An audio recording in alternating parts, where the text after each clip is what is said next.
aggressive. Here's a wide open three. Will take it. It's fun. Nice to change. It'll count him. It goes. It will. Great scoring, by the way. Cleveland. How about that? Got it. Triple double for us. It's off the lead. Drew Holiday. Appreciate everybody for tuning in to the Courtside C Show. Back again. It's your boy Sean the Slim God. Let's go ahead and get straight into the news. We're going to go ahead and get started into the standings. We're going to go ahead and get into the East first, and then we're going to get into the West. But I want to get into the standings because, you know, we're only 5 games in, and I want to see where everybody's at, and I want to talk about that. Surprise, surprise, Orlando Magic started off the season 4-1. Really, though, like that Jonathan Simmons pickup is really paying off for them. So I definitely like the way they're doing with that. Everybody's pretty much looking decent, as normal as they're supposed to on the East. Nothing really extravagant. But like I said, again, I do want to commend the Magic. Frank Vogel as the coach, he's doing a pretty good job on keeping them playing that team ball. I think no one's really got a big ego out there, so the ball is really being passed around, and it's just a lot of good things going on. So the Wizards are looking pretty good. You know, they're consistent. Like I said, man, I definitely see them number 2 now. Boston playing some real good team ball. I see Kyrie trying to do the I'm the leader thing, but you know, it's too much team ball for the Celtics to even have that one leader. Of course, Kyrie is going to be that deal. You know, he's still doing some small stuff, man. I really don't see him doing some really extravagant leadership skills, you know, but a lot of them young players on the Celtics is doing their thing. You got to commend Tatum. You got to commend Jaylen Brown. You got to commend Rozier, you know, so I like what's going on out there. And then the Cavs. The Cavs are looking like they lost their step. I'm seeing LeBron, you know, missing alley-oops. You know, LeBron getting blocked on shots he usually don't get blocked on. You know, then he goes, you know, on these fast breaks. He's just looking a step slower. Not saying it's bad or good. You know, I'm just saying that he has an obvious notice of him losing a step. You know, he's just not jumping higher anymore. You know, he's not the highest jumper in the league anymore. You know, especially with LeBron playing point guard because of his 2 point guards being out. You know, it's really showing him slow down the Cavaliers' pace to a pace that you're just not accustomed to seeing. I just don't think they found the right rotation yet, especially with both of their point guards out. And that's really about it for the East. Everything else looks pretty normal. You know, Boston looking good. You know, Miami in there. You know, these are expected. Other than the Magic, you know, I really commend them for doing their thing their first 5 games. And then the Sixers has been losing some really close games, but as time goes on, like I said, them first 20 games, we're definitely going to see what they're made of. And then the West. Now, the West is a little bit different. The Rockets, you know, the Rockets are looking good. You know, they a little spicy out there. And the Grizzlies, surprise, surprise, the Grizzlies started off very well, you know. And then the Spurs, of course, the Spurs, solid, man, really playing some really decent defense. You know, I really like how they're playing, man. They're looking good. They're looking really good. And then Golden State. Now, if you've seen one of the most recent games, you've seen Draymond get into a scuffle with Bradley Beal. And it seems like Draymond is really becoming a nuisance. You know, he's just becoming so much of a bother for the team. And you really are asking the question is this really helping or hurting the team? So I'm really a Draymond Green fan. He's on my fantasy squad, so I definitely need him out there. You know what I'm saying? So, and he's real. He just don't keep his mouth closed. There's times where, you know, his trash talking just over exceeds his playing. So I guess the real question is, what's the tipping point when it comes to trash talking? You know, where's the median? You know what I'm saying? So, you know, I'm kind of scared for the Warriors, you know, just a little bit, because I just don't know how much Draymond is going to affect them. Draymond, you got to be careful, man. You got a target on your back, you know, so, you know, just keep a heads up, man. And then Portland, you know, not really a surprise for Portland, but, you know, I like the way McCollum's stepping up, and, you know, he's really evolving into his position. So I like that.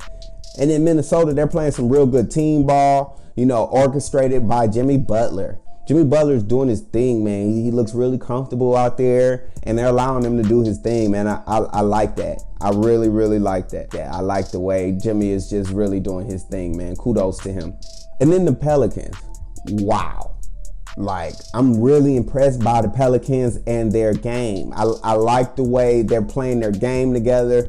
You know, them bigs are pretty much unstoppable, man. Sometimes you just see Anthony Davis come down that court like stupid fast, doing spin-offs, you know, doing little point guard moves, you know what I'm saying? And he's actually faster than DeMarcus Cousins. But then DeMarcus Cousins come down the court and he'll do a little stutter step, you know, a little hezzy move, like he's a shooting guard, and then he'll step back to hit the three. You know, he had a really historical night the other night, putting up like 41 and 23. You know, y'all seen that earlier. I had to put that up, man. That was like game of the week, man. He should definitely get player of the week for that. But, you know, they look really good, man. And then with them picking up Jameer Nelson, I think that's really going to help their chemistry go up, especially with their guards, you know, with Ian Clark out there and with Drew Holiday out there. And now Jameer Nelson, I think that's just going to really juice them up. And I think they really got a chance to actually make number 6. You know, they can fight for number 6 this year. So kudos to them. And last but not least, OKC.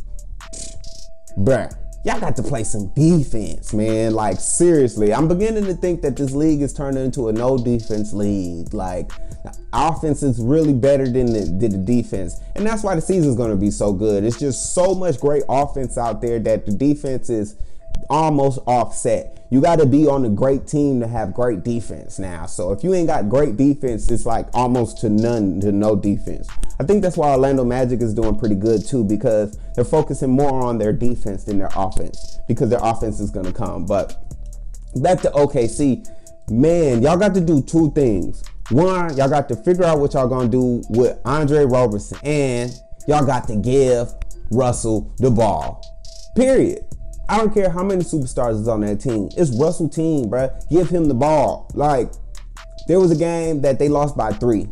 He came down the court, and the last thing he decided to do was pass it to the Carmelo Anthony, trying to get his 10th assist, instead of shooting the last 3-pointer, making that shit, and going into OT. You want to get the pass off. That's just not your game, bruh. You know you need to take that game over. You need to be the one taking that last shot. And that was a big question at the beginning of the season. Who's going to take the last shot? Russell needs to take that last shot. Russell, take the last shot. And then on to the next, I really want to talk about Eric Bledsoe. Eric Bledsoe and Earl Watson. Earl Watson got fired, and then a little shortly after that, you seen Eric Bledsoe throw up a tweet talking about, I don't want to be here. You know, duh. You know what I'm saying? I'm sure pretty much everybody knew that, but the fact that it went out, man, it was really one of the big things trending this week.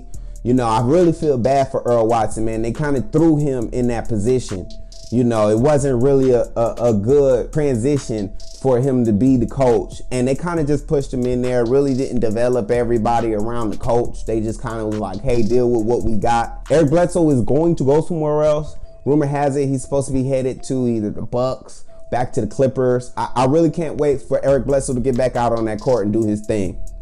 And then last but not least, Al Harrington had a little episode on Interrupted. If y'all haven't seen that, please go check it out. Now, Al Harrington is that guy from the Big Three, of course, and he used to play in the NBA. But they went undefeated. The trilogy went undefeated, 10-0 this year. And he was definitely one of the men that did their thing on the squad. So he actually had an interview talking about the game that he's in, the new game he's in, and that's the weed game, that's the cannabis game. And during this episode, he interviewed David Stern. Al Harrington was basically like, yeah, I was using CBD the last 3 years of my career to help me get through what I was getting through with my knee.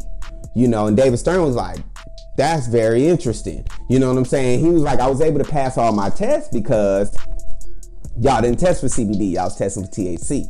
So basically from that, David Stern was like, you know, I think it's a good idea, you know, from what you're telling me, and if all that's true, I think it's definitely a good idea for us to reevaluate how we rate cannabis as far as a drug. So that was a good thing. I mean, he's not the commissioner, but, you know, it's good to hear the ex-commissioner, you know, open to new stuff and evolving the game. But other than that, make sure y'all subscribe. Holla at your boy later, man, and I'm up out of here. Peace.